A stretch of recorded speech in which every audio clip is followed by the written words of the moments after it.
Hey, what's going on, guys? Welcome back to part 6 of the collection. If you haven't been checking out any other videos, this is your first time clicking on any of my videos, welcome back to Aries EDC. I am doing a series of videos on my collection, but it would be best if you're starting here, go back to part 1 and move forward from there. We are continuing with the production folders that I have in my collection. But once again, please subscribe, give me a follow, whatever it is, Aries EDC at Instagram, because I'm more active on Instagram, especially with the things that I make. Because not only if you're, again, first time viewing any of my stuff, I am not only a collector of folders and fixed blades production, but I also am a maker, so I make my own. So go check that out. Very helpful for me to do that. But we're talking production folders today, and I'm finishing my production folders, so we're going to get into some of my more expensive things that I have in the collection. And then the next and last video, hopefully in this collection of videos that I'm doing or series, will be fixed blades. So that will be a lot of fun. So let's go ahead and get into it. We're going to start with a knife that I actually had some issues with. So Kaiser is, for all intents and purposes, a really great knife maker. They do some really great models. My issue was, this is the second mini Begleiter, and I think that's how you pronounce it, that I had received. The problem was the first one that I got, it had some really bad lock stick. Like that was really hard to open, and once it did, it boom, and then so I'm assuming just on the end of the lock bar it had a little burr or something on it that created it to get a little bit of lock stick. But I returned it and I got another one, and I'm very happy with the purchase. The mini Begleiter serves a lot of that, and checks all the boxes for me. As far as size and overall construction, it's a liner lock with let's see, N690 steel. It's a great little knife, nice deep pocket clip. I like the red color that comes in a bunch of different colors now. I like that little I don't know, reverse tanto blade. Excellent blade, really snappy. It closed shuts when you need it to. There it is. Really great little knife. So the mini Begleiter made it into my collection, and it ends up in my pocket, as you can see. All of these knives end up in my pocket at some point in time, which is kind of what I like. Next up from Kaiser is the Feist. This is their denim. One cool thing about Kaiser, if you get any of their denim, you get a really cool denim knife pouch that fits like 5 or 6 knives in it with the purchase of the knife. So I think that's a really cool function, or a really cool thing that Kaiser does with any of their denim purchases. Deep pocket clip. It is a front flipper. Great shape. I think this is a Lundquist Designs with 14C, 154 cm. I mean, I'm sorry. But yep, there it is. Great little blade. Nice front flipper action. Play with it. Very fidgety, which is part of something that I look for.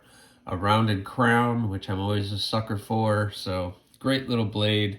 Slips in the pocket. Very low profile in the pocket. Nice liner lock blade. So the Kaiser Feist.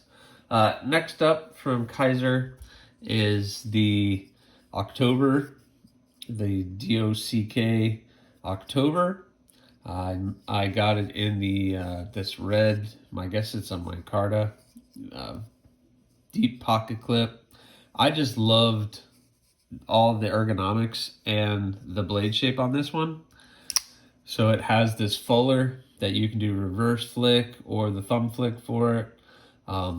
Very comfortable in the hand, has that nice forward finger choil that really fits my finger well, even though I kind of have chubby fingers. Fits in that. Fits in the hand really well. It has this little part at the top of the blade that you can get your thumb in to really get behind any of the cuts that you need to make. You could choke up on it, do some draw cuts, get your finger up there, control the tip. It's really, really nice. I really like the way it is. My only downfall, and I'm not the only one who has said it, if you're gonna fidget with this one, that flipper tab can be a little annoying and really hurt your finger after a little while. The jimping isn't very aggressive, but it after a while, I don't know, I guess it's because of the way you have to push it in, that it can be a little rough on your finger after a little while. But the October, it is a good knife. All right, moving on. So at one point in time, this was the most expensive knife in the collection, and we're going to get into a couple Benchmades. This is the Benchmade Lurch. I don't really know anything about this knife when my wife actually bought it for me one time. She liked I knew small knives, and she went to a local store here that had some knives, and she ended up buying it. It is an auto, and it kicks really hard for a little auto. 20 CV steel, and it's your typical Benchmade quality, but it has a tip down pocket clip, which is a little odd, but I guess with the shape of this blade, you didn't really, well, I guess they could have done something with tip down, but, or tip up. But that thing really snaps and really get you if you're not paying attention. It does have this little lock that will lock the blade. It can't deploy it, but it's a really cool shape. It gives you those 3 fingers. Maybe with this hand you can see a little better. It does give you a 3-finger grip. You're not going to do anything major with that size of a blade, but I like the styling of it, and I've actually styled a knife of mine for it. So another Benchmade, which is something that I had on my list that I wanted to get, is the mini Griptilian.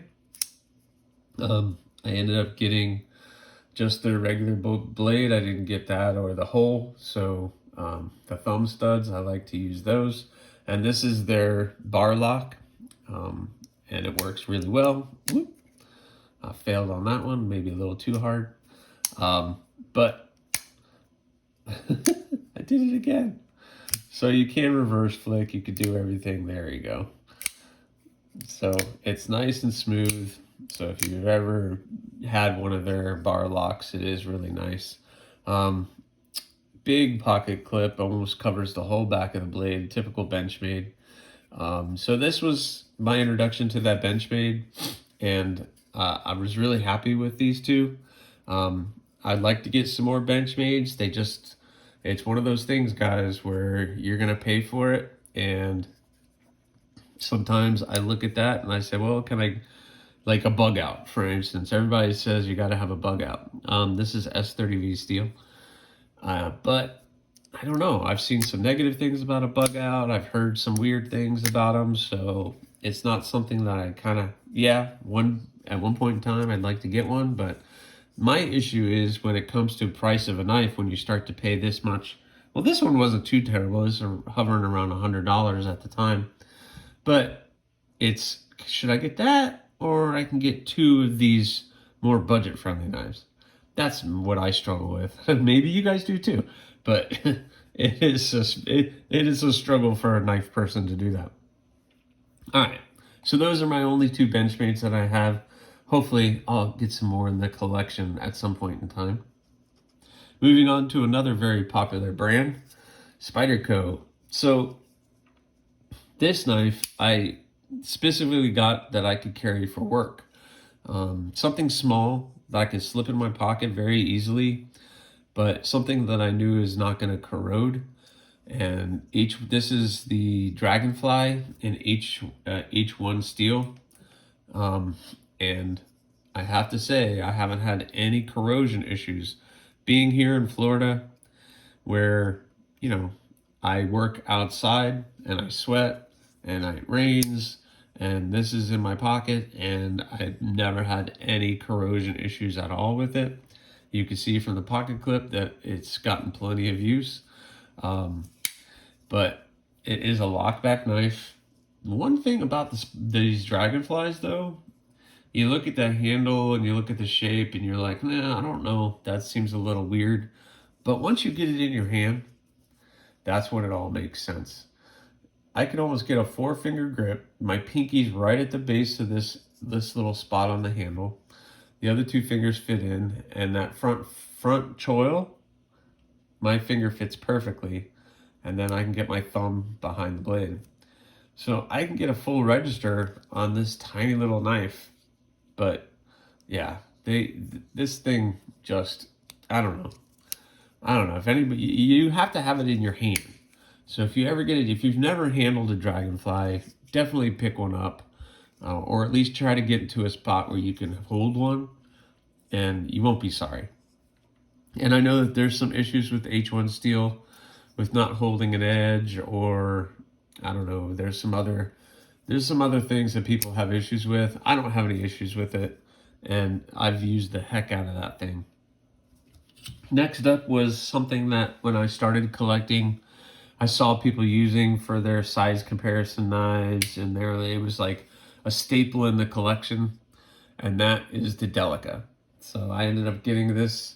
This is one of the first more expensive knives that I ended up getting for the collection. One of those knives when I first started collecting, you have to have a Delica. So, and this is a staple of Spyderco, and typical Spyderco quality. It's a great knife. No issues with it at all. It's not much of a fidgeter. Mine is really tight. So it's not something that really hasn't ended up in my pocket in quite some time. But I do enjoy this knife and probably won't ever sell it or anything. It's part of the collection, and I'm going to keep it in the collection because I feel like everybody should have a Delica in the collection. What do you guys think? I don't know. Sometimes you have a knife and it's not going to go anywhere. Let's see. Let's make some room because I got some other ones coming. All right. Next up from Spyderco is Para3. So Para2, Para3, I think a lot of you would agree you got to have one of these in your collection. This was starting to get a little bit expensive for me, so I had to save up for a little while to get this knife. And I'm happy with it. This is a really amazing knife. Typical, great action. Their compression lock that they have, it is a little different for some people, but it works. Very fidgety. I'm able to reverse flick, do anything you want. Just use the compression lock to flip it out. And very comfortable in the hand. I don't know. I don't really have to say much about Para3s or the Para2. I don't have a Para2. Para2 gets a little bit big for me. Just my aesthetic, guys. So, yeah, this thing, definitely recommend these guys. One day I'm going to get the deep carry pocket clip for this thing.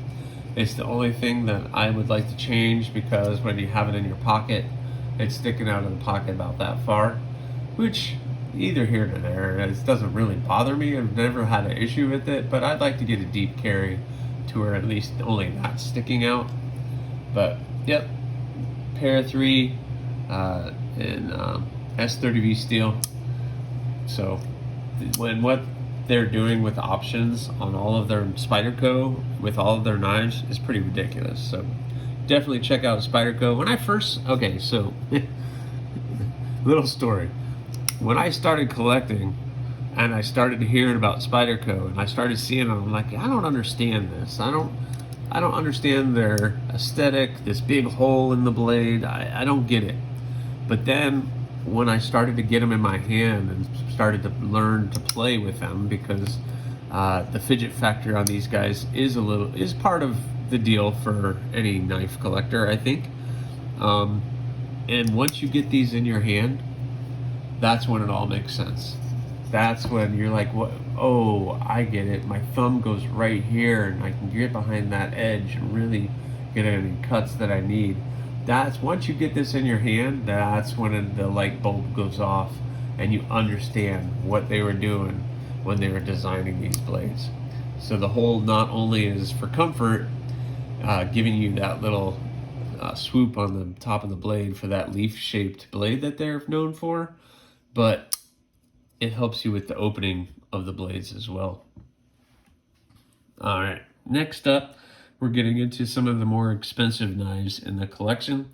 So I don't know the cost of a Para3 right now, to be honest with you, but along with that is my only We. Now, WeNice is the parent brand for SVV and Sencut, but most We knives are pretty expensive, starting probably around $200. They might have a couple models that are below that, and this one definitely is that. So this is, I forgot the name of it, guys. You'll probably tell me in the comments, but you got the carbon fiber handles. I believe this one is S30V steel. That nice little fuller to do the reverse flick. Got a nice smooth action. Definitely just like any other We, and very, very, very good quality blade. But you're getting closer to $200. This one, I think, is just under that.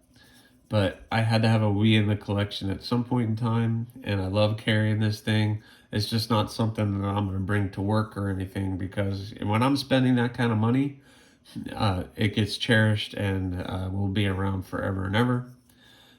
We has nice clips. That's a little bit aggressive with the rise right there, but it's not terrible. But definitely a great knife that I have in my collection. Starting to run out of room. All right, the next one was something is all about the design and the shape. So this is the giant mouse, I guess, the Biblio.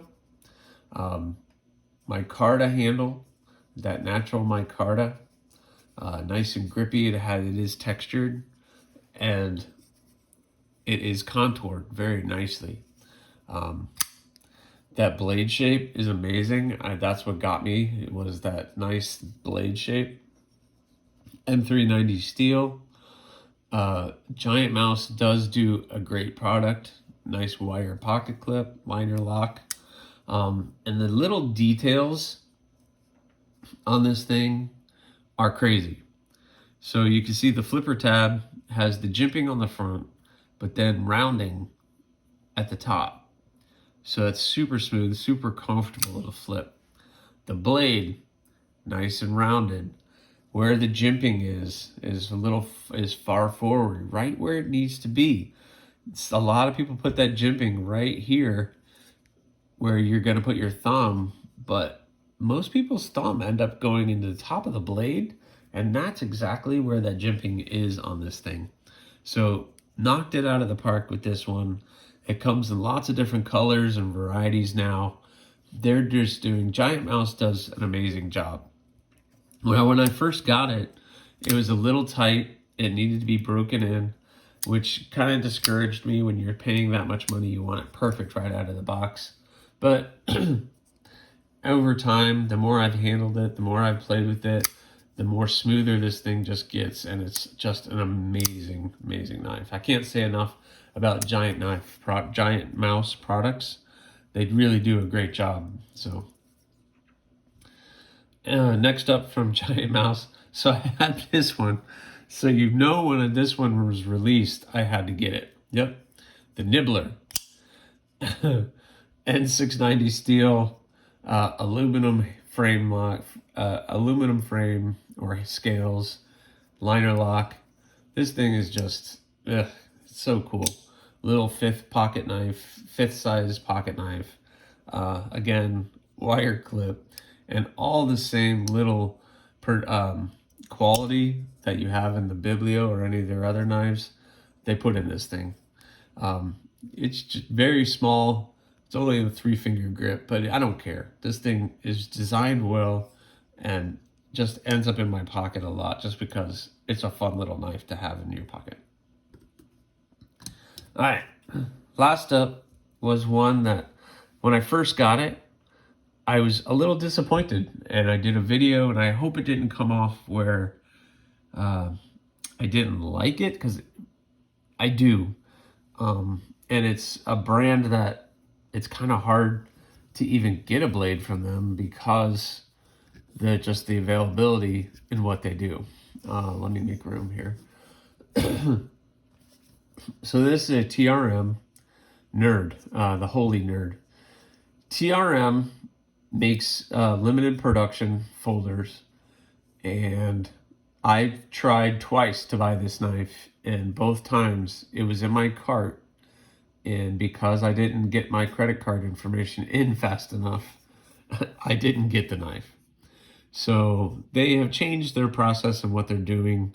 Like I said, it's a limited production, so they only make so many. They put them out there, and they get bought up really, really fast. So I'm really happy with that I have this knife. It's just taken me a while to appreciate what this knife is. So number one, the shape. I love the shape. It's nice and small, but with that front finger choil, I can squeeze in and get a nice grip to the blade. But that's probably where I'm going to be cutting a lot, draw cuts. And that's exactly what this thing was designed for. Nice, super thin blade steel, what TRM is known for. Very slicey, 20 CV steel, liner lock, and you have to really get used to using that hole. I can reverse flick it, but I cannot use my thumb to open it unless I just roll it out. But it's not a false shut knife, which some people might have to get used to. You think you're spending close over $200 on a knife, you want it to be drop shut, but this thing is definitely not drop shut. You do have to push it down, but it is nice and smooth, and I will say that. Contoured scales, nice and contoured. That little area right in here is perfect. Let your finger really fall into that groove and makes it nice and comfortable. But yeah, so this is my TRM Holy Nerd, and it ends up in my pocket a lot, especially like on the weekends and things if I'm just going out for the day. It's a nice small little package, and it ends up in my pocket, and I really love this thing. And TRM really has knocked it out of the park with a lot of their products. I'm hoping one day I'll be able to save up a little bit, get a Neutron. But like I said, my issue with this and a lot of the knives on the table is, for me, and like you probably, you have a limited budget. So to drop $200 or more on a knife when I could buy 4 other knives that's a real issue that I kind of struggle with. So I can buy this, or I can buy a bunch of Civivis and maybe some cheaper Kaisers, or any of the other brands that are $50 to $70. There's so many options right now that it's kind of mind-blowing. But this is the last of the productions. It's always going to grow. It's always going to change. But I'm kind of at that point now where I'm looking at what's in the collection, what do I want to add. I'm being very choosy in what I want to add. Plus, any money that I bring in from selling knives, I want to put back into making more. So that's just something that I struggle with. Anyway, I hope you guys enjoyed it. Please give me a subscribe, leave a comment, give me a like, whatever you want. The choice, again, is yours. Later.